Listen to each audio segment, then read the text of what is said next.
Jr., now aged 26, and John Donald, aged 21, set out from Mount Pisgah with a wagonette and equipment,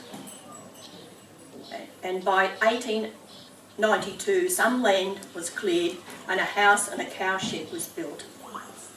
Also in 1892, Henry Jr. married Edith Jones and bought the property Burnside, where 7 of his 8 children were born and went to the Hoddle Range State School.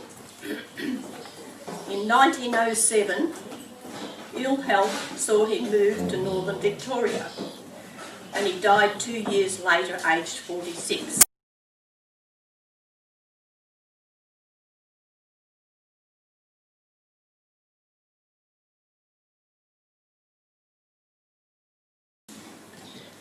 In 1910, Burnside came up for auction and was bought by John Donald, but he continued to work on his father Henry's farm for the time being. By 18, I'm just going to go 19 instead of 18, I've got to get in the right century.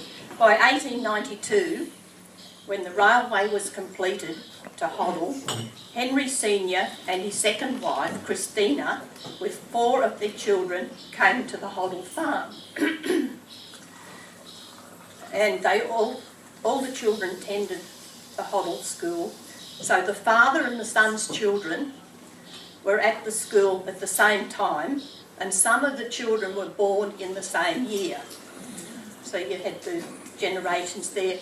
And actually there's a photo up on the board there with the different load of children that were at the school, from the first generation and the second generation.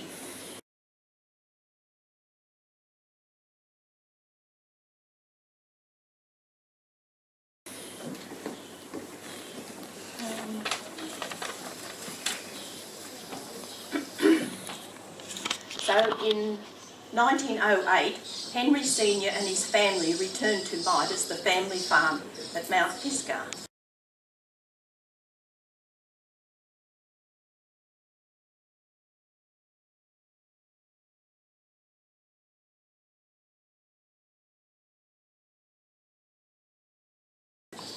If I've got something wrong, Bill, tell me. You're going well.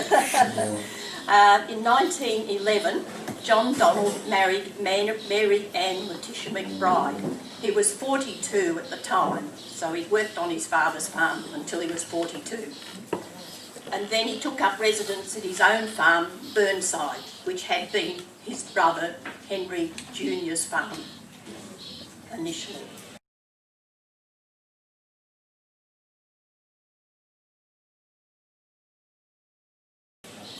After this, Cameron and Bert Loaders and Ted Stanfield managed Henry Sr.'s farm.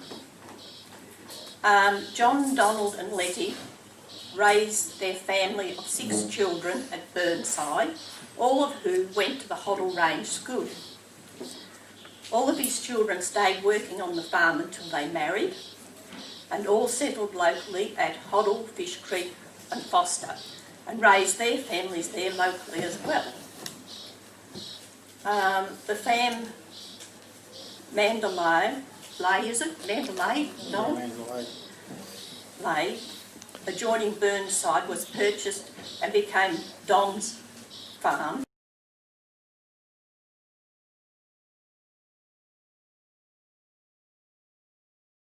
And in 1953, Albie, another son of John Donald's, married Joan Davis and continued to farm Burnside until his death and Joan's death in a car accident in 1976. So in 1953, Donald and Letty retired into Foster. Letty passed away in 1959 and John Donald in 1963, aged 94, and he was the longest living member of the family. So in 1953, John Donald and repeating myself, Cameron Loder married Olive Boland after the war, and Cameron he went to war in 1917, And as the letter, Bill has a letter there as well that was sent to the family members, and we've got the original copy there, that was sent to John Donald, and it was just saying that Cameron saw George 4 days before he was actually killed in the war. So the letter is there in that blue folder if anybody wants to see it.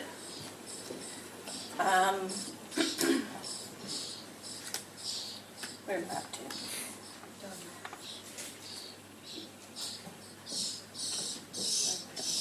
Here. And Cameron bought John Henry Senior's farm, the original Hoddle farm, after the war, and his mother, after his mother and father had died. He sold the farm and moved up north to Witchyproof to farm there, but drought years and all his family were born at Witchyproof. And the farm at Hoddle came back into his hands, and he moved back to Hoddle with his family in 1936. And so his children grew up with his, well, they'll be half cousins actually, and John Donalds.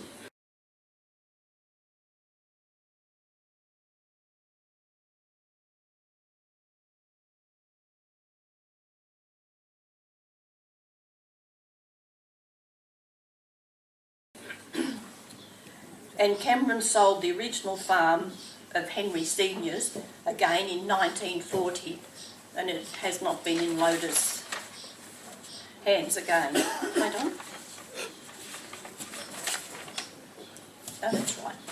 And later on, these are the other Loders that have been in and around Gippsland as well. So Maryann Loder, she married Ted Stanfield, who was Ted Stanfield that came and worked on the farm in Foster, but apparently they came up from this area around here originally, from what I can understand. And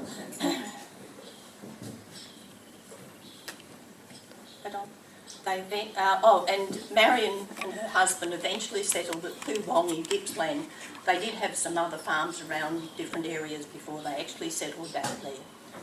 And they raised their family there. And after Ted's death in 1952, Maryann kept farming on the farm in Poowong with her youngest son, Alan. And Alan has just celebrated his 90th birthday in May this year. And apparently he's going along quite well. Maryann retired to Druin in 1964 and died in 1974. Now, another Loder that was down in Gippsland for a short time was Edmund Loder. He joined his brothers at Hoddle and found work cutting railway sleepers. And John Donald was the only Loder who remained in Hoddle for all his working life. All the others were just sort of passing through for a short period of time.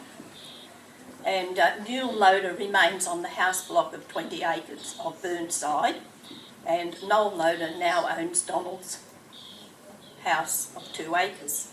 The main properties have been sold off, and I just want to say that Noel is back in Australia at the moment after spending all of his adult life overseas, so it's nice to see him back. And here as well. In 1964, Henry, the son of Samuel Henry, or Harry as he's known, which is in the school photo, and there's a little cutout which we cheated a bit and put beside each one of the ones that were in the school in the little circles. He came and settled on a farm in Leongatha and stayed there until his death in 1994. And Lucy Spear, his widow, still resides in Leongatha and lives independently, aged 96. And apparently Anne was just speaking to her last week and she's just given up a driving licence. So. Going to. Oh, have you? Oh, sorry, did you have that in there too?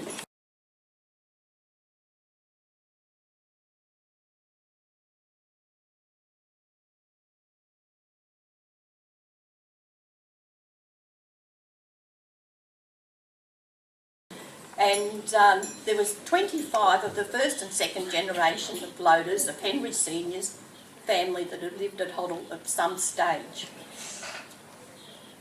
And I'd just like to say thank you to Helen for sending me the photos of the older generations. It was a big help. Where's Helen? I can't see it at the moment. Oh, and thank you, Helen. And also to Ken and my daughter. Ken for running around taking lots of photos and getting them printed off for me, etc. As I'm no good with the computer. And my daughter did all the labelling for me. And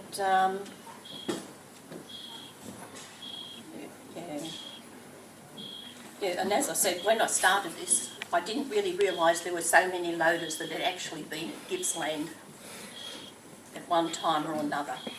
And now Anne wants to have, Anne is going to have a little talk about the later generations, present day generations.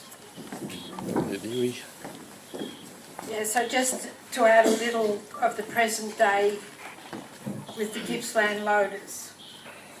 The family of John Donald and Letty Loader grew up on a dairy farm at Hoddle, halfway between Fish Creek and Foster. Oh, that's what you were going to say. Yeah. We didn't bring a map with us, unfortunately. Yeah, but if everybody knows that little bit right down the bottom of Victoria, it's right down there. That's where Fish Creek is and Hoddle. Yeah, so halfway between Fish Creek and Foster, and all married and lived locally.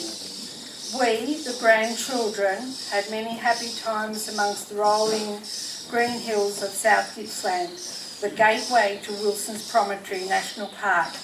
And a lot of you would know where Wilson's Promontory is, so we're the last little area before Wilson's Promontory.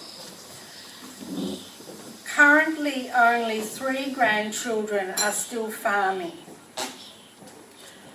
in the area. Today, the family of John Donald and Letty Loader that were married in 1911, from the 6 children, there are 19 grandchildren, 5 have passed away, 47 great-grandchildren, 1 has passed away, and 25 great-great-grandchildren, and still growing.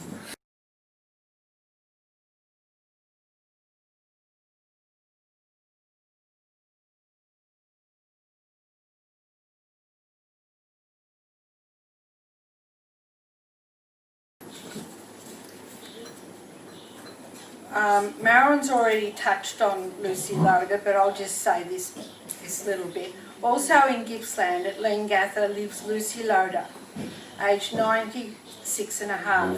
She is the wife of Henry Loader, the grandson of Henry Jr. Loader. Lucy has an amazing memory, but says her body is slowing down.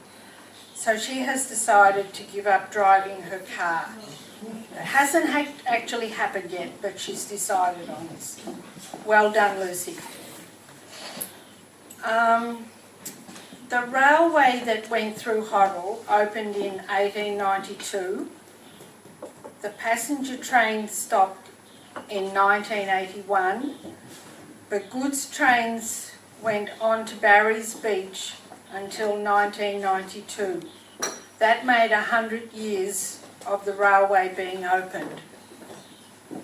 Today a coach runs from Melbourne to Yarram for passengers, and I quite often get on that to go to Melbourne. The Great Southern Rail Trail, which goes along the old railway, starts at Leongatha, 72 kilometres down the track, finishes at Port Welshpool, and they are extending it on to Yarram. This is a very popular track with walkers, cyclists, runners and riders, so a great tourist attraction.